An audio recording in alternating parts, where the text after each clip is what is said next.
Braiding Sweetgrass, Indigenous Wisdom, Scientific Knowledge, and the Teachings of Plants. Chapter 7, Maple Sugar Moon.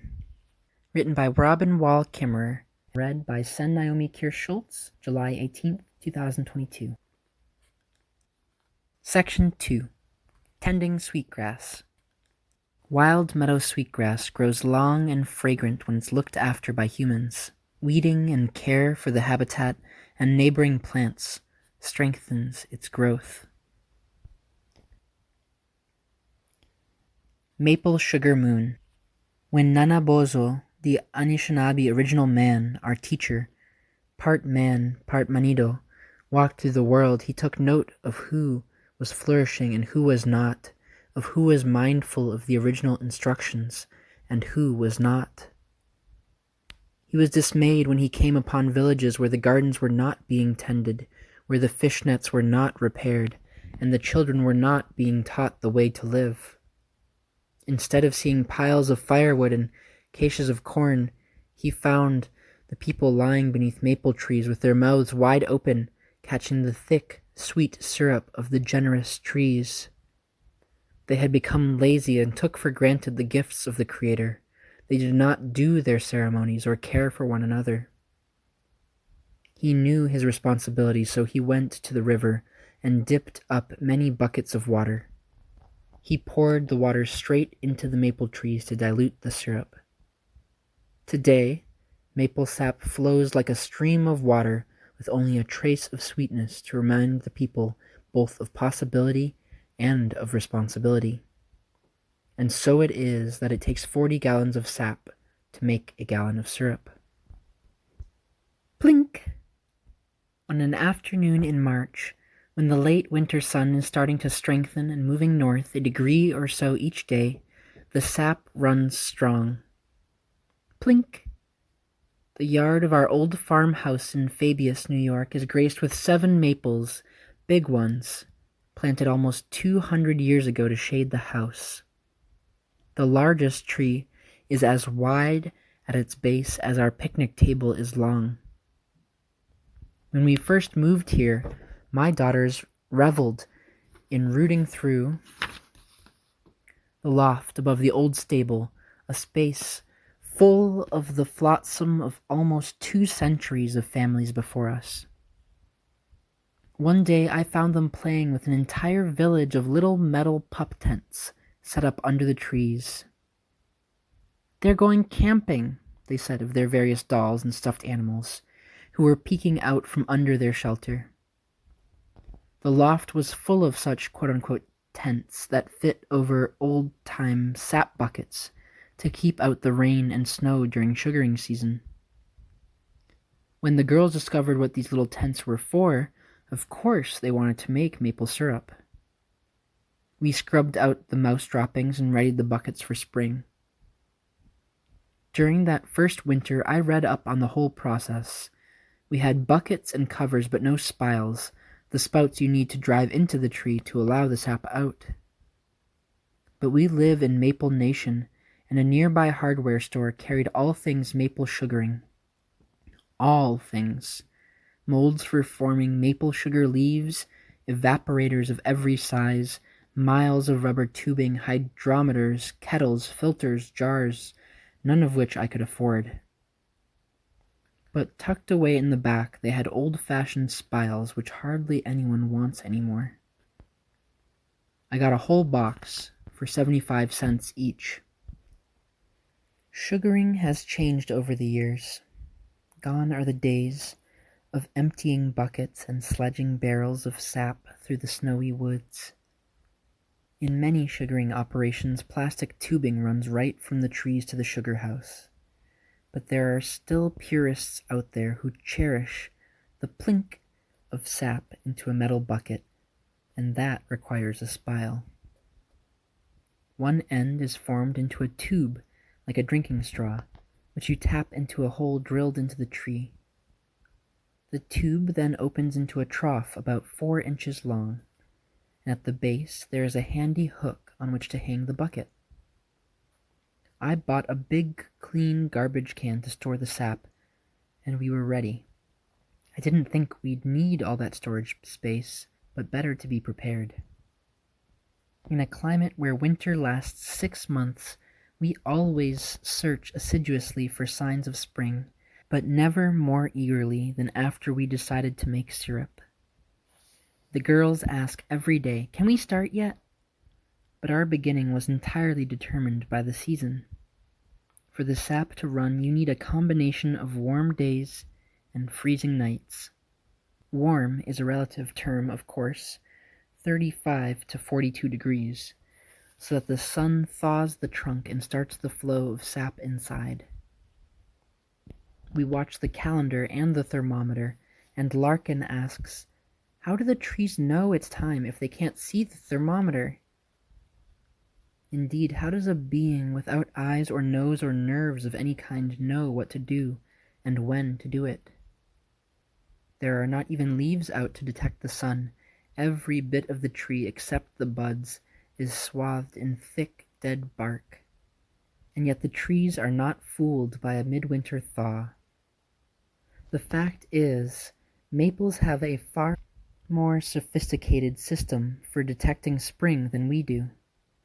There are photosensors by the hundreds in every single bud, packed with light-absorbing pigments called phytochromes. Their job is to take the measure of light every day.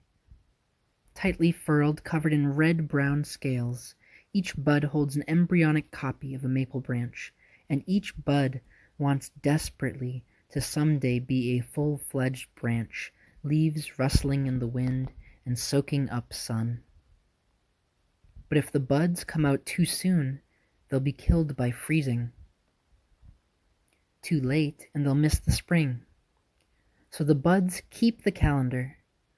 But those baby buds need energy for their growth into branches. Like all newborns, they are hungry.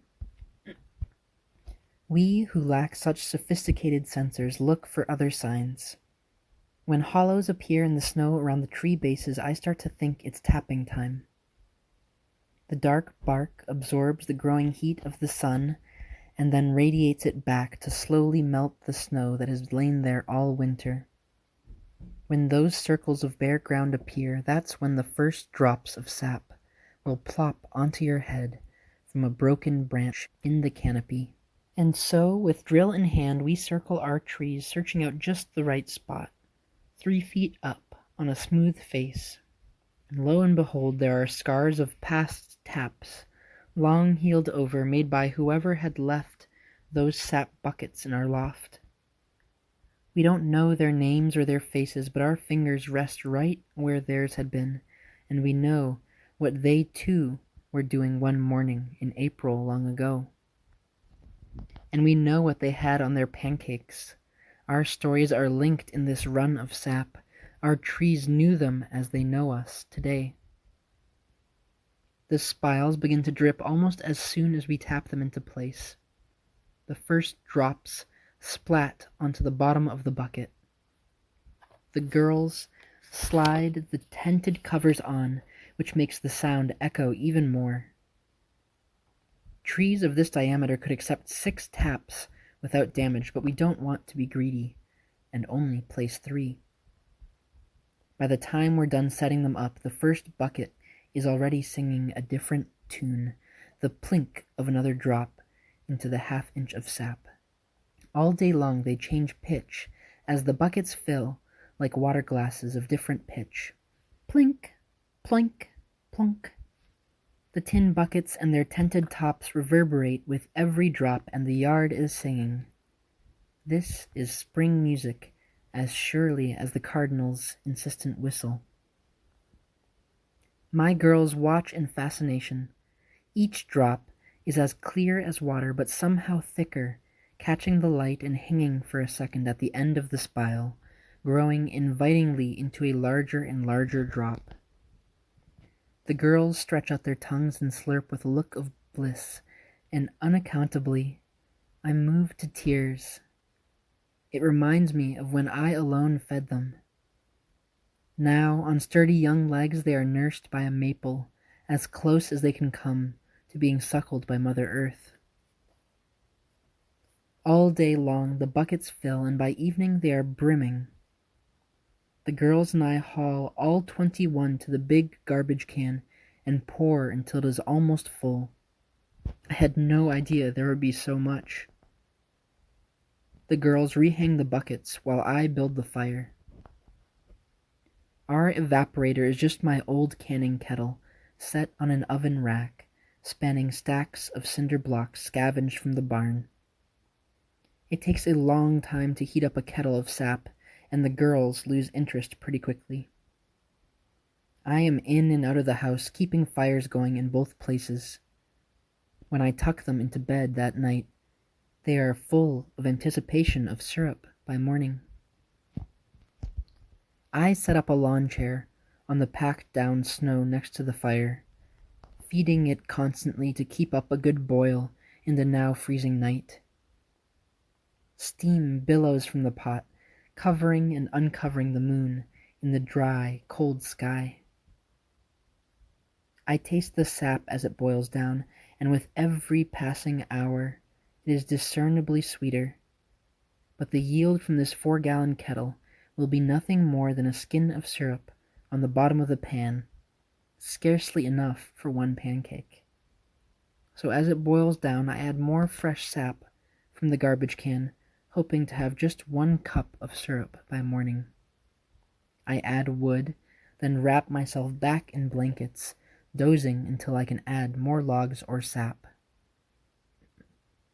I don't know what time I woke, but I was cold and stiff in my lawn chair, and the fire was burnt to embers, leaving the sap lukewarm. Beaten, I went inside to bed. When I returned in the morning, I found the sap in the garbage can frozen hard.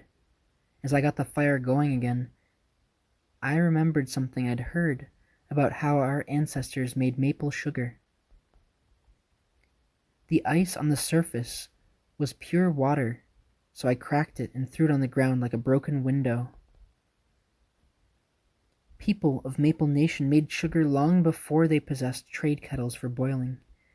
Instead, they collected sap in birch bark pails and poured it into log troughs hollowed from basswood trees. The large surface area and shallow depth of the troughs was ideal for ice formation. Every morning, ice was removed, leaving a more concentrated sugar solution behind. The concentrated solution could then be boiled to sugar with far less energy required. The freezing nights did the work of many cords of firewood. A reminder of elegant connections. Maple sap runs at the one time of year when this method is possible. Wooden evaporating dishes were placed on flat stones over the coals of a fire that burned night and day.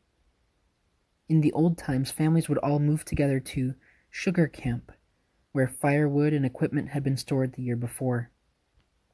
Grandmothers and the youngest babies would be pulled on toboggans through the softening snow so that all could attend to the process.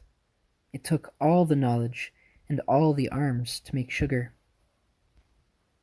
Most of the time was spent stirring, good storytelling time, when folks from dispersed winter camps came together.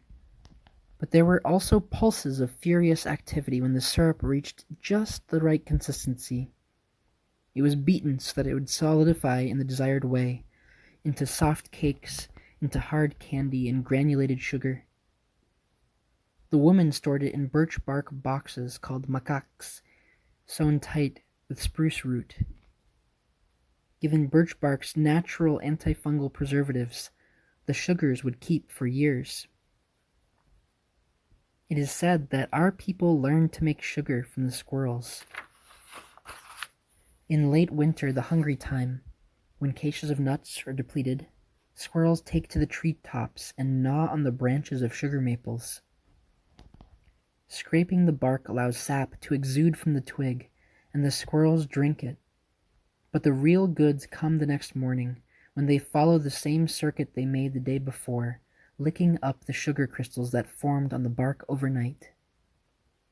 Freezing temperatures cause the water in the sap to sublimate, leaving a sweet crystalline crust like rock candy behind, enough to tide them over through the hungriest time of the year. Our people call this time the maple sugar moon, Zizibaswet-Gizis, the month before it is known as the hard crust on snow moon.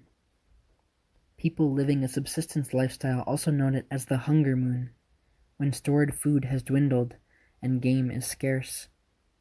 But the maples carried the people through, provided food just when they needed it most. They had to trust that Mother Earth would find a way to feed them, even in the depths of winter. But mothers are like that. In return, ceremonies of Thanksgiving are held at the start of the sap run. The maples each year carry out their part of the original instructions to care for the people. But they care for their own survival at the same time. The buds that sense the incipient turn of the season are hungry. For shoots that are only 1 millimeter long to become full-fledged leaves, they need food. So when the buds sense spring, they send a hormonal signal down the trunk to the roots, a wake-up call telegraphed from the light world to the underworld. The hormone triggers the formation of amylase, the enzyme responsible for cleaving large molecules of starch stored in the roots into small molecules of sugar. When the concentration of sugar in the roots begins to grow, it creates an osmotic gradient that draws water in from the soil. Dissolved in this water from the spring-wet earth, the sugar streams upward as rising sap to feed the buds. It takes a lot of sugar to feed people and buds, so the tree uses its sapwood, the xylem, as the conduit. Sugar transport is usually restricted to the thin layer of phloem tissue under the bark. But in spring, before there are leaves to make their own sugar, the need is so great that xylem is called into duty as well. At no other time of the year does sugar move this way, only now when it is needed. Sugar flows upstream for a few weeks in the spring. When the buds break and leaves emerge, they start making sugar on their own, and the sapwood returns to its work as the water conduit. Because the mature leaves make more sugar than they can use right away, the sugar stream starts to flow in the opposite direction, from leaves back to roots through the phloem. And so the roots which fed the buds are now fed in return by the leaves all summer long. The sugar is converted back to starch stored in the original root cellar. The syrup we pour over pancakes on a winter morning is summer sunshine flowing in golden streams to pool on our plates. Night after night I stayed up tending the fire, boiling our little kettle of sap. All day long the plink, plink, plink of sap filled the buckets, and the girls and I gathered them after school to pour into the collecting can. The trees gave sap much faster than I could boil it, so we bought another garbage can to hold the excess. And then another. Eventually, we pulled the spiles from the trees to stop the flow and avoid wasting the sugars.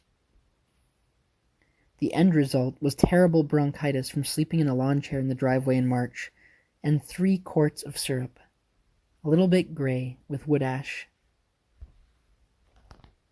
When my daughters remember our sugaring adventure now, they roll their eyes and groan, "That was so much work." They remember hauling branches to feed the fire and slopping sap on their jackets as they carried heavy buckets. They tease me about being a wretched mother who wove their connection to the land through forced labor. They were awfully little to be doing the work of a sugaring crew, but they also remember the wonder of drinking sap straight from the tree. Sap, but not syrup. Nana Bojo made certain that the work would never be too easy. His teachings remind us that one half of the truth is that the earth endows us with great gifts. The other half is that the gift is not enough. The responsibility does not lie with the maples alone. The other half belongs to us. We participate in its transformation. It is our work and our gratitude that distills the sweetness. Night after night I sat by the fire, the girls tucked safely in bed, the rustle of the fire and the bubbling sap a lullaby. Transfixed by the fire, I hardly noticed the sky silver as the maple sugar moon rose in the east. So bright on a clear, freezing night, it threw tree shadows against the house, bold black embroidery around the windows where the girls lay sleeping, the shadows of the twin trees. These two, perfectly matched in girth and form, stand centered in front of the house, by the edge of the road, their shadows framing the front door like dark columns of a maple portico. They rise in unison without a branch until they reach the roofline, where they spread like an umbrella. They grew up with this house, shaped by its protection. There was a custom in the mid-1800s of planting twin trees to celebrate a marriage and the starting of a home. The stance of these two, just 10 feet apart, recalls a couple standing together on the porch steps, holding hands. The reach of their shade links the front porch with the barn across the road, creating a shady path of back and forth for that young family. I realize that those first homesteaders were not the beneficiaries of that shade, at least not as a young couple. They must have meant for their people to stay here. Surely those two were sleeping up on Cemetery Road long before the shade arched across the road. I am living today in the shady future they imagined, drinking sap from trees planted with their wedding vows. They could not have imagined me many generations later, and yet I live in the gift of their care. Could they have imagined that when my daughter Lyndon was married, she would choose leaves of maple sugar for the wedding giveaway?